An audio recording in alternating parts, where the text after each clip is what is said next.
Exceptional teams create very predictable results at a very high quality all the time. So, to do that, they have to have systems and protocols in place that they follow and ways of measuring it.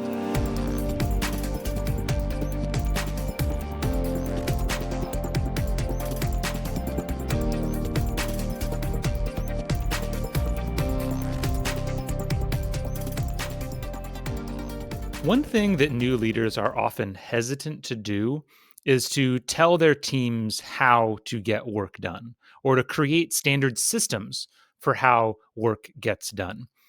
The truth is that no work happens in a vacuum, and the best people often create systems for how to document what they're working on, how to back up their work, how to send updates to clients, and all those things that just have to happen in order for work to be done effectively.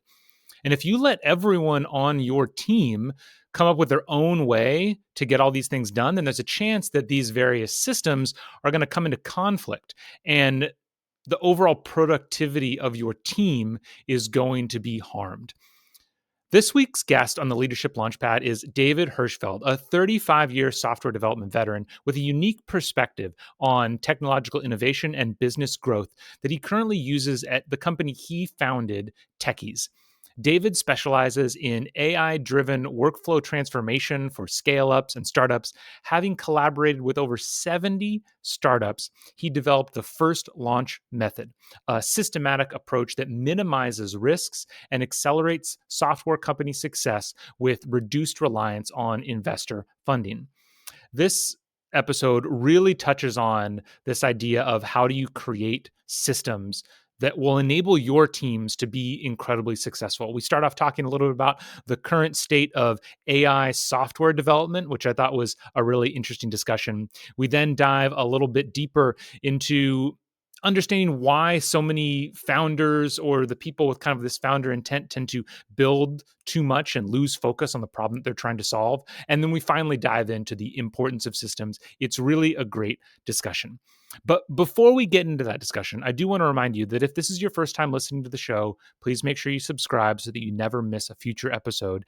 And if you are listening to my voice right now and you happen to be someone who is responsible for leadership development in your organization, I would love to talk to you. Please reach out to me at matt@bettereverydaystudios.com so we can see if we can help make the leaders in your organization better. With that, let's get into the discussion with David Hirschfeld. David, welcome to the Leadership Launchpad. How are you doing today? I'm doing great. Thanks for having me, Matt. Yeah, I'm really excited that you reached out to me and that we kind of connected like a week or so ago and started talking because you have a very interesting business. And so I wanted to start there could you tell us a little bit more about Techies and kind of what you've been doing the last few years? Yeah, sure. Well, founded Techies 18 years ago. And it was after I had two startups, one in the 90s that I sold in 2000. That was a successful exit. And then one in 95 that I failed in 97. So that was a failure. So I've seen both Okay. sides just from Excellent. my own personal experience in terms of Yep. startups. Yep. And the second one failed because I didn't follow the playbook that I followed the first time, not realizing exactly what that playbook was. Yep. Anyway, then I founded Techies in 2007, so that's 18 years ago. And we've been working with startups and scale ups, doing custom software development for that whole time. And some of my clients are even, 10 years. I've had them for 10 years or more. Oh, wow. Uh, Oh, wow. yeah. Yeah. Where we become their outsourced IT and development Yeah. team. Yeah. Wow. So you've been doing that for a while. I guess, well, since I have you, you're the perfect person to ask this question. I don't think it was on the list that I originally sent you, but it always piques my interest. Yeah. Because I always get different opinions. What is happening with AI coding right now? Is that something that you're really leaning into? Like, I keep hearing that that's transforming software teams. Well, it's very funny that you brought that up because this will be my fourth conversation today about Yeah, that topic with that's people on funny. my team and customers. And anyway, so everything.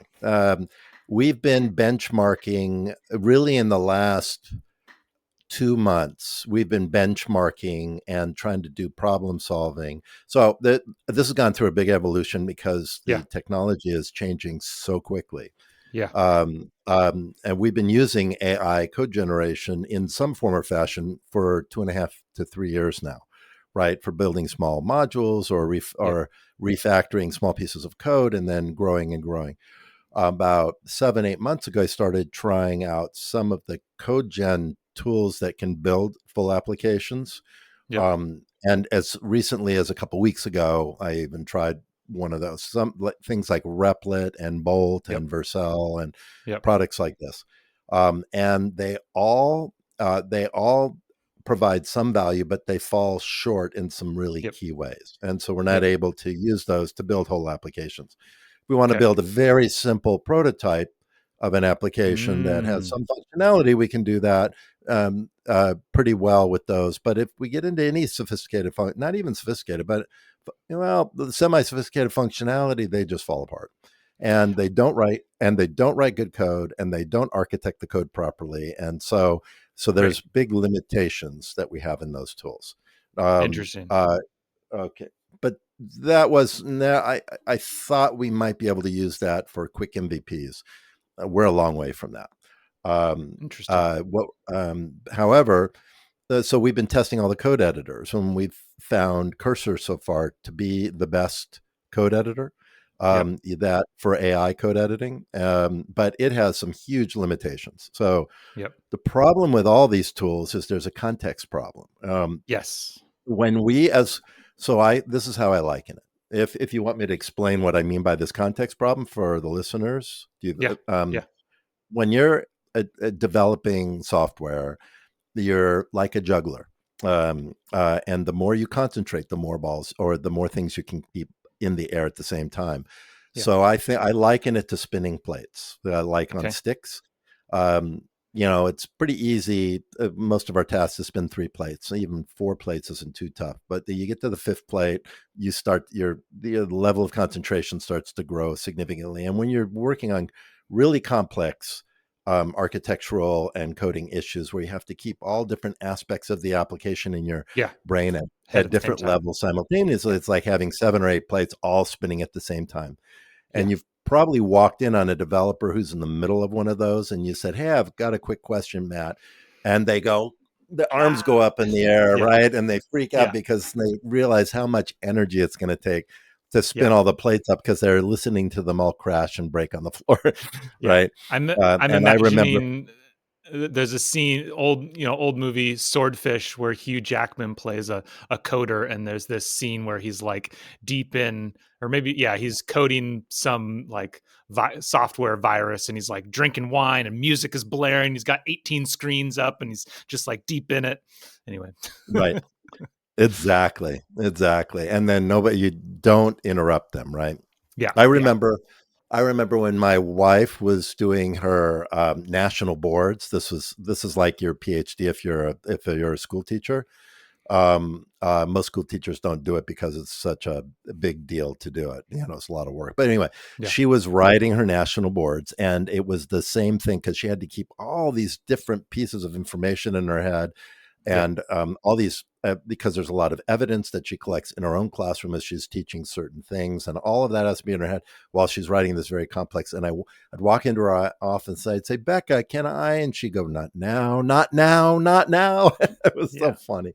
Yeah. And she, yeah, so that's something that AI sucks at. Yeah. And So I think AI knows it, all, yeah, yeah. Go ahead. it's funny because I've even noticed that in just simple usages of doing some basic research for a course I'm creating or something like that. And it is when you try to have kind of like a dialogue of, yeah, that was interesting, but what about this direction? Or can you give me a little bit more information? After two or three of those back and forths, you can totally notice it like dropping off pieces of context that you gave it early. And, it Right. focuses on this thing and expands on that, but it forgets that you had like pinned it in on this thing. So that's interesting. That's Right. great to hear. Thank you for that kind of side road, because though we're going to be talking about leadership development, I promise the listeners, I know that's why you're here, so we'll get back to that. Okay. But I do think this is such a perfect example of the thing that all leaders need to, keep a touch on. And Mhm. sometimes it's hard to know who to believe, what the current state is, what are things really like for practitioners. And so for a practitioner like you, I thought it was the perfect time Mhm. to ask that question. So thank you for kind of giving us the lay of the land from your perspective. I do want to add one little thing there. We are Great. working to solve this problem, as everybody else is. Yeah. The real problem is that AI doesn't realize when its context has shifted that there's something else out there it may need to consider, Hmm. but it's not considering. Where Mm-hmm. we as people know that, right? Mm-hmm. We're getting Mm-hmm. into an area, we're not focused on this other area, but we know it might have an effect on that, and so maybe we need to back up and Yeah. take a look. And right, AI doesn't do that, not Yeah. yet. Right. And what it does Of is it says, course. oh, this is my new context, and it runs away with it, very often Exactly. destroying good work it's done before Yes. that, which is right. And then we have to manage and control that.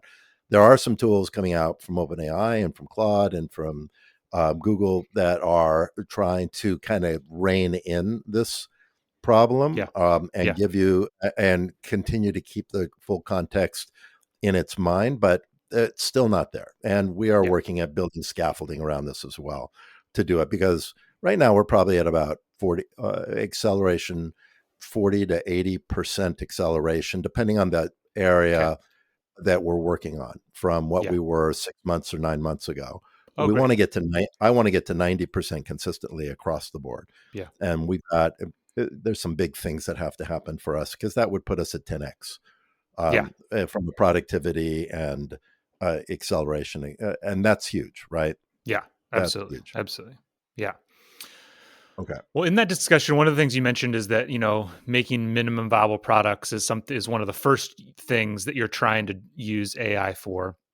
In our last discussion, I think one of the things that you focused a lot on, and I don't know if this is exactly part of kind of the protocol that you mentioned, launch first and things, but one of the things that you mentioned was that it's really hard for leaders to stay focused and not overbuild. That one of the things that it's easy for a leader to do is to just kind of tr- lose track of the story. What's the most important thing right now, and get focused on a lot of details that don't matter. Mhm. Why do you think that's so hard? What makes that so hard in your experience with all the startups you've worked with? Um, it's it's a basic perspective, and that's a really good question. I think it's just a basic perspective of founders, because to start something new, or that like what a founder's doing, they have to step out of their comfort zone and go in a direction and create. And that Mhm. creative process, you need a lot of motivation to do that. A lot of people aren't motivated to do that. They want security and comfort, but founders seek this kind of excitement. Mhm. And it's not exciting to do the hard work, the analysis, the constant reflection, the risk mitigation planning. Mhm. Those Mhm. aren't the fun tasks unless you just happen to be that kind of founder that finds all that stuff fun. But usually, the people that find that kind of stuff fun aren't the ones that are creating new businesses. So it's a natural tendency to go towards the thing that's exciting, which is the creation part. And the problem is you might be creating something that nobody cares about. Yeah. And that's where founders go off track. So Yeah. founders that understand that their business is about the problem, that their potential customers are dealing with, and every aspect and nuance of that problem, um, and um, and and wanting to spend their time talking with customers. Those are the founders that will consistently find a path to success, because the customers and the problems continually remind them of what they need to focus on. Yeah. As you're talking, the thing that tell me if this is kind of what you're mentioning. I always think about like house projects. I used to be really bad about starting too many house projects, because one thing that I realized is that when you are 90% of the way like visually done, Yeah. you're 50% of the way actually done, right? Because it's Right. that last visual 10% is really like 50% of the time. Is this like the small little tweaks, the little cleanups, the oh, I got to measure this just precisely. And yeah, I think it is really hard to be somebody who likes to do something new but can also focus on the details. It's funny, you say house projects. So, first of all, what you're talking about is there's a director of development of a big firm that I worked with maybe 15 years ago, and what he called this being done. So not just being done, but then making sure that all of the I's are dotted, all the T's are crossed, all the deployment things are done, the communications and delivery and documentation, right? So that when you say you're done, you're really done. Yeah. Um, so he called that done, and that has always worked. As far as house projects go, that's like my passion. Is I love woodworking Yeah. and Yeah. building and creating in that way as well, right? And when my wife says, "How long will that take you?" and I say, "Oh, I'll probably have it done this weekend," she immediately multiplies by four. Yeah, and then Yes. Yeah. and she's usually right. Yeah. Yeah, absolutely. And you mentioned this in the context of founders, but I think it's often a lot of the people that get attracted to startups as well. And a lot of those early leaders in startups get attracted to startups, at least in my experience, because Yeah. they are that builder kind of personality. And so whether Hmm. you're working, with the founders or some of those early leaders, you mentioned it's kind of like a perspective shift. Have you developed any methods or questions that you ask, or just how do you help people, and what can people do themselves to kind of like break that shift? If somebody's listening to this and being like, oh yeah, maybe we are doing too many things, or maybe my team is suffering from a lack of focus right now, how can Hmm. you refocus in on kind of making sure you're focusing on the right problem, the right customers, that kind of thing? Okay, I want to talk about it from two different perspectives. One is kind Great. of like how I talk to founders when I start working with them. And the first thing I ask him is I say, "What's your product? What are the requirements? What?" And then I say, "Okay, what's the genesis of this? What's the Hmm. problem it solves? What I'll explain." Yep. And getting them to describe the problem is usually a lot of effort. Founders they Interesting. usually lost the problem already at that point because they've decided they want to build this thing. So when I say, "What's the problem you're Interesting. solving?" and they'll start telling me about, well, this will just make it easier for so and so, right? And I say, okay, that's kind of a benefit. What's the problem it's solving?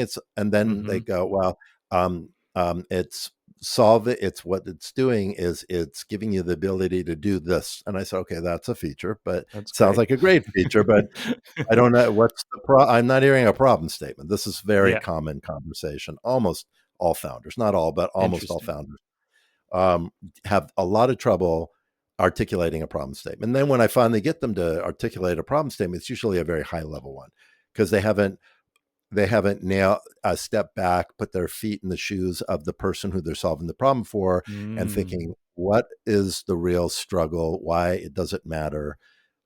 If they're not talking about why that person feel threatened by this problem because it's going to cause this terrible outcome if I don't solve it, they're not at the root level problem, and that's really where you have to get to. Yeah. So that's usually the first process, a good conversation I Okay. have with founders is getting Yeah. them kind of redirected, and then I'm constantly asking them about the problem. They want to talk about features. I want them to stop talking about features and forget features even exist. The feature will just naturally happen as we mitigate the problem. But Yeah. if you don't know what problem you're mitigating, you're not building the right thing. So you should only be talking about founders that love the problem find paths to success, and the ones that love their products fail all the time. Yeah. That was one of the biggest things that came out of the last conversation that I had with you, is just that importance of falling in love with the problem. Yeah. And it's so important these days because the potential solutions to problems are changing so much. Hmm. the technologies that we have available, the landscape in which it's in. They're changing so quickly that if you don't truly care about a problem, you're just not going to stick with it for long enough to Right. Right. really go after it and solve them.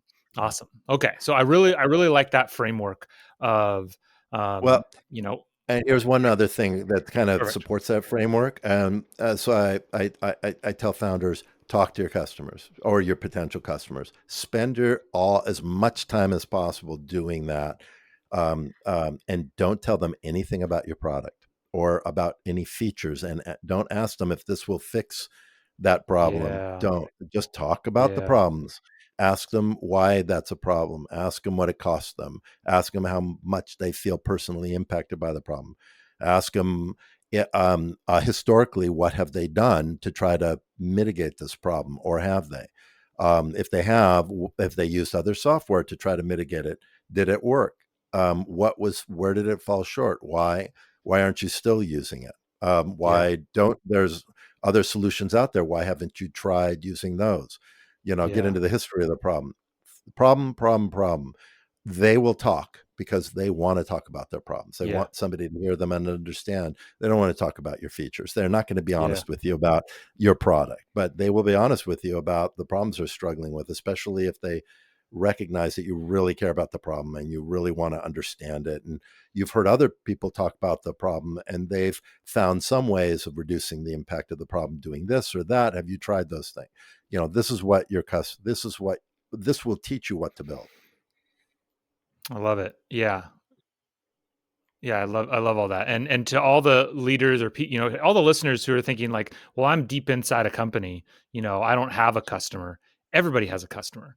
And I think that's really important to remember. I think some of the best organizations that I work Yeah. with often use this idea of everybody in the company, wherever you sit, you have a supplier and you have a customer, and you need to figure out Right. who what in your customer, maybe they're internal, maybe they're external, but it's about having that obsession with your customer, whoever they are, to understand their problems, and that's how you can Right. be successful. Yeah, Everybody has a job, if that has a job, which is anybody who's earning money, and a lot of people that aren't, yeah, have to deliver something to someone, yep, right?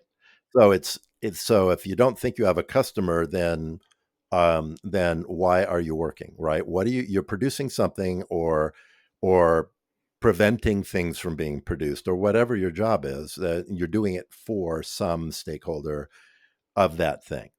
yep, And exactly. so and understanding that person and what they're struggling with and what matters to them will help inform you how to do your job better, right? It's Absolutely. doesn't matter where you are, right? But people just want their problems mitigated. That's what drives all of us. People Yeah, think it's about excitement and happiness, and that is just a way of getting over this fear of missing out and yeah. and being sad and struggling. Yeah, I mean, human psychology, Tony Robbins always talks about there's two ways to motivate people. Either, people either flee pain or pursue pleasure. And Right. usually, for most people, the much stronger lever is fleeing pain. It's the Right. much stronger lever. And so, identifying those problems, solving those problems is the true way to help people the most. And I think pursuing pleasure is just a version of the other anyway, I could because you see only that. Yeah. pursue pleasure because you have fear that you're not having enough pleasure in your life, or some Yeah. fear, something's motivating you away from a point, Yeah. which is why you look for these other. Yeah, if you were perfectly happy and satisfied and thrilled every moment of your life, there would be no reason to ever pursue pleasure. So, Yeah. Yeah. Yeah. yeah, Interesting. Interesting. I want to shift the conversation a little bit from focusing specifically kind of on the leader to broader teams. Again, when we last spoke, you used this great phrase where you said, exceptional teams leave artifacts. right. What did you mean by that? Yeah. They produce artifacts as a natural process of what they do that makes them exceptional. So, what I mean Okay. by that is, exceptional teams create very predictable results at a very high quality all the time. So, to do that, they have to have systems and protocols in place, that they follow, and ways of measuring it. So, there's output as a result of that. For example, um, uh, we track time spent doing everything. Everybody tracks it. It's very easy. It takes a minute or two every day to basically put a bullet in a timesheet and say, I did this. And it can be Yeah. a 5 word sentence, right? And Yeah. if they have 3 bullets in the day or 4 bullets, it's plenty, right? And that way we can track exactly what they did and where they spent their time. Um, uh, as a result of that, we can take that and do produce reports and analytics and give it to our clients that show how the time was spent. We also go to a very deep detail for all of our estimates, whether it's a brand new product we're building or it's new functionality on top of an existing product or new features or whatever that is. Or a refactoring, whatever that thing is that we're doing an estimate for, we break it down into a lot of detail. We look at downstream effects. We look at, any kind of conversion, deployment costs, whatever that is, in terms of effort and time.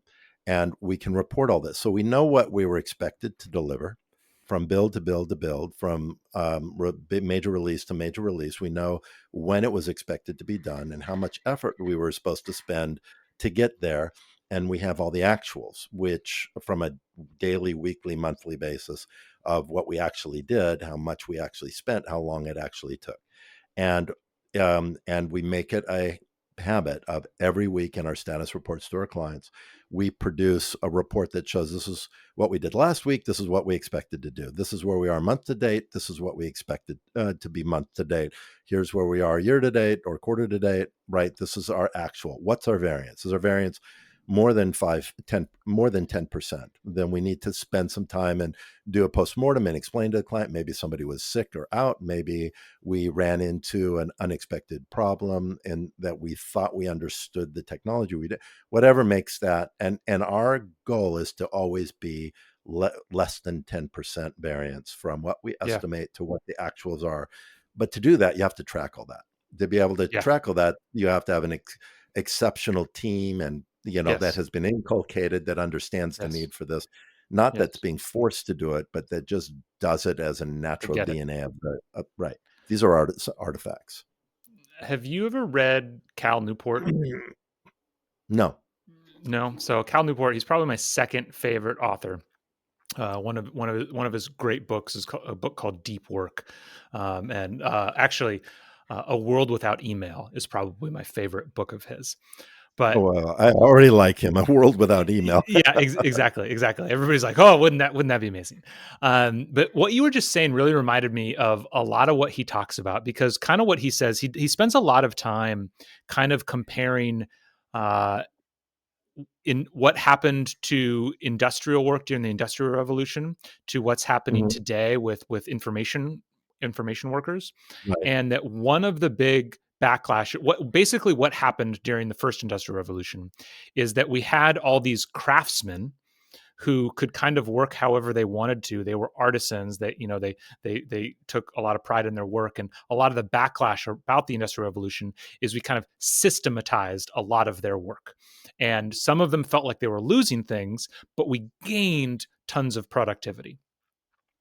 And one of his arguments is that what we're going through today in information work is similar, in that Mhm. historically we've thought of the workplace, especially for information workers or white collar workers or whatever you want to call them, as the right way to do it is to be very hands off, not be very specific about the outcome you want, but don't be specific or proscriptive about how to get that work done. You leave that up to the experts who can do their thing.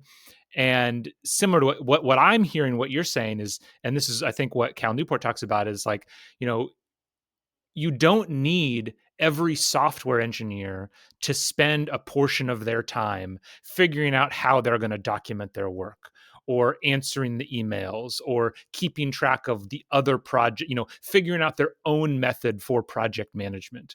The Mm. most effective workplace is going to be one where the system for how the other stuff gets done, the documentation, the project planning, that needs to be a very robust system.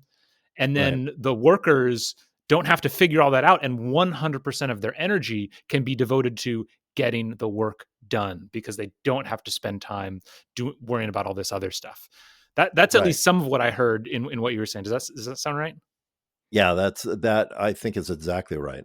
Um, and and one of the ways that we're able to accomplish this, so I have a hiring philosophy, and that is I only hire people if they're smarter than I am. Hmm. And Hmm. and then that ball rolls uphill. So my director of operations, who's really smart, it's hard to find people smarter than her, but again, she only hires people if they're smarter than she is, right? In Yeah. terms of what they're able to deliver in the context of what they're being hired to do. Yeah. Because if they're because otherwise you send the wrong message to the team if you don't hire Yeah. people that are smarter, that pick up, they elevate the team and add value to everybody. But also Yeah. then you're also having to carry people, that which means that you can't. So I look at it like this. Our job as me as a company owner and director of operations and project manager, our job is basically chimney sweeps. Our job is to sweep all the impediments out of the chimney Yes. so that our developers, our QA people, our analysts can just work fast and freely and be creative and add value to the systems and the processes, Yeah. not to drive them. Our job is Yeah. not to drive them. We want to Yeah. motivate them in terms of we're working on exciting things. Look at the cool things we're doing, but then we want them to be create a vacuum in front of us, right? Yeah. Because they're going so fast and so broadly that it's sucking all the oxygen, and we're rushing to fill it back in from behind, Yeah. not pushing them. So, so that's kind of how I look at our role as as managers. Is Yeah. it's a bottom. It's a we lead from underneath. Yeah. I like that. I like that. To play devil's advocate for a second, because I can hear somebody saying, you're saying that your job as a people manager is to remove all the impediments. But on the other hand, you're saying you have these like very prescriptive rules about document it this way, do this thing, put it in here at this time.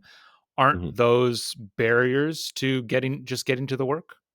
They're systems that they work within. So no matter who you Okay. are, you're Yeah. always working within a system of some kind unless you're working by Yes. yourself. And if you work Yes. by yourself, you start to develop systems because otherwise you end up losing big chunks of work because you didn't back it up properly, or Yes. you end up rewriting things because you didn't abstract it properly, or whatever. As you start Yes. to Yes. develop your own systems, right? So we're providing these systems and protocols, and we're providing a lot of automation around it so that Yes. they don't have to do a lot with it, right? They just have to Yeah. learn it. And then we provide a lot of management scaffolding that can account for the work that they've done and remind them what they're missing and that they need to do this until they get into the habit of doing those things. But we don't have people that are pushing back on, oh God, here's another Yeah. rule that we have to follow. It's not like that. Yeah. There are certain things, like we have standard operating procedures when we develop a screen, for example. We want our styling, our prompts on the screen to look and behave a certain way. So, Yep. but we document all this stuff, right? And Yep. we teach our developers, when you're doing something, go to the place where all the SOPs are and look up the SOPs for your particular for the thing that you're working on and see if there is one. If not, then don't worry about it. Yep. And we document playbooks, so that everybody understands if they have to do something that follows certain protocol, there's a playbook that documents it, and that gives you all the visual flows and everything. And we have to do some of that because we have a lot of projects that are compliance oriented, Yeah. like healthcare, law enforcement, and we have to follow very strict compliance guidelines. In those cases, that has to be enforced, and Yeah. wrapped around the project. But everybody knows that going into these projects.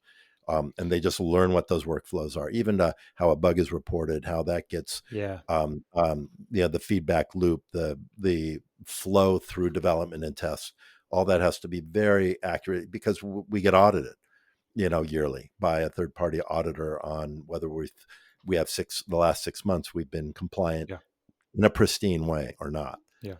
Um, Nothing to do to get around those things other than provide automation and Yep. tools that make the documentation really easy and effortless to stay within those guidelines. Well, I love how you pointed out that the creation of systems is just natural, that it just does happen. Because I used to always say that I thought organizations that had the most disdain for bureaucracy were the most likely to succumb to bureaucracy and red tape, because like Right, exactly. bureaucracy, it's a thing that just naturally occurs in a large organization, and the way to avoid it is to embrace it and deliberately plan it out and plan those structures. And I And think include systems everybody. Yeah, and include include everybody in everybody. that Yeah. process. Yeah, Exactly, and I think that's the same. What's true at the organizational level is true at the small team and even the individual level. Of if you're going to get work done, you have to develop systems, and so you might as well be proactive about it and really think about it. Yeah, right, because as you say, exceptional teams have those artifacts. It's not an accident that you right. achieve exceptional results again and again. There's systems there that you can point to and say that is why they are achieving those exceptional results. And we have a kind of a philosophy that we're never good enough either, and we're Yeah, yeah, never yeah, we're never exceptional enough, and so we understand the gaps that we yeah, have and where those gaps can make us better and faster and yeah, more accurate and improved quality and improved team morale and in every respect, right? yeah, So yeah, because what'll happen is if you don't constantly strive for all that stuff, right? Then like I was saying, and like you were saying, everybody starts to build their own systems for the things that they're doing all the time.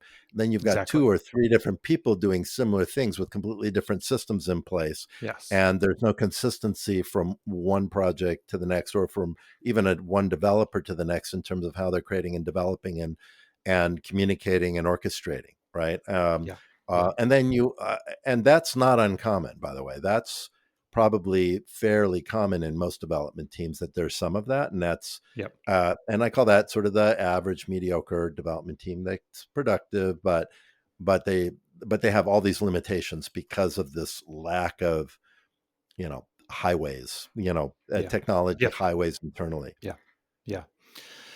Well, this has been great. I mean, I think if I think back to the conversation, kind of the two biggest takeaways that I would have for a leader at any level in any organization. Number one, it's the importance of understanding your customer and their problems. That is the kind of the path forward to making sure you're not creating what you don't need to create, building what you don't need to build, and that you really get passionate about solving the problems of your customers. And then once you're clear on that, if you want to deliver on those, solving those in an exceptional way, Mhm. David and I are giving you Yeah. the green light to create systems and rules for your team, because I do think a lot of new leaders are hesitant to do that. They don't like me, whether there's systems there or not, they're very hesitant to create standards of how work is done on a team. You don't want to be draconian about it because you said include everybody. You don't want to say like this, it's my way or the highway. But I think that hopefully this episode gives you the green light, gives people the green light to start to have that conversation of norming the ways that you get work done on your team so you can get it Mhm. done faster. Do we have time for me to add one more aspect to that? Yeah, absolutely. Okay, so one other thing is maybe you're thinking well, actually two other things. One is the idea of playbooks. When you have a Yep. system that does work really well, and you have a lot of tribal um, uh, tribal intelligence around the thing, like you've got a few people that really know how to do this certain thing, Yep. have them Yep. start to document these processes in playbooks. And if you say, "Oh, I can't because there's just too many decisions," I call those nuances. Then have them document the nuances, the Yeah. decision point, and when they veer off the standard approach to doing that. And there may be lots of those, but Yeah. that's okay. Because when you want to scale and bring new people in, you don't want them sucking all the energy out of your most productive people that know how to do Yes. these things well. You want those people only to do some high level training to get them started and give them a resource where they can find out all the nuances and every little aspect of that job because it's all been documented really solidly in a playbook. So that's Yeah. number one. And playbooks aren't, you don't build the whole playbook for your business all at once. You do it kind of Yes. one little Yes. channel at a time, right? And you Yes. just keep evolving it, right?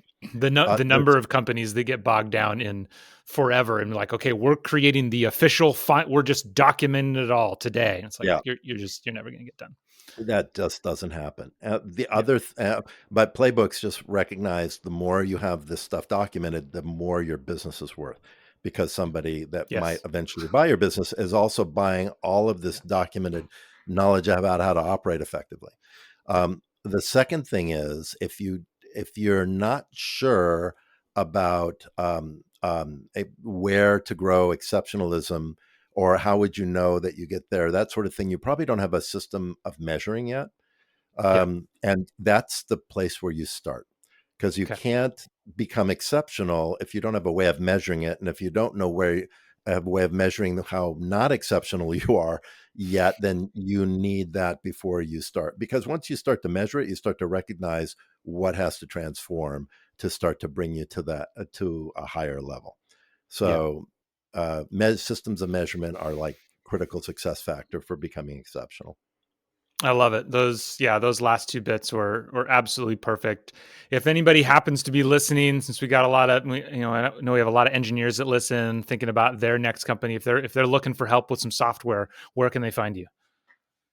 They can find me at techies.com. Okay. Techies is spelled Tekyz, Yes. Tekyz.com. If you've made it all the way to the end of the show, then I'll give you my email. It won't be in the links, but it's David at techies.com. And I'm easy to find on LinkedIn. Perfect. Yeah. Everybody make sure to prove to David that you made it to the end and email him directly with your questions. This has been great. Thank you so much, David. Thanks for having me, Matt. Thank you so much for listening to today's show. If you are looking for help turning your organization's great engineers into great managers, me and my team at Better Everyday Studios would love to help. We deliver targeted and interactive training workshops that are designed to help build the 3 fundamental skills of any new manager: building trust, giving feedback, and setting goals. Reach out to me through matt@bettereverydaystudios.com so we can start making your organization better every day.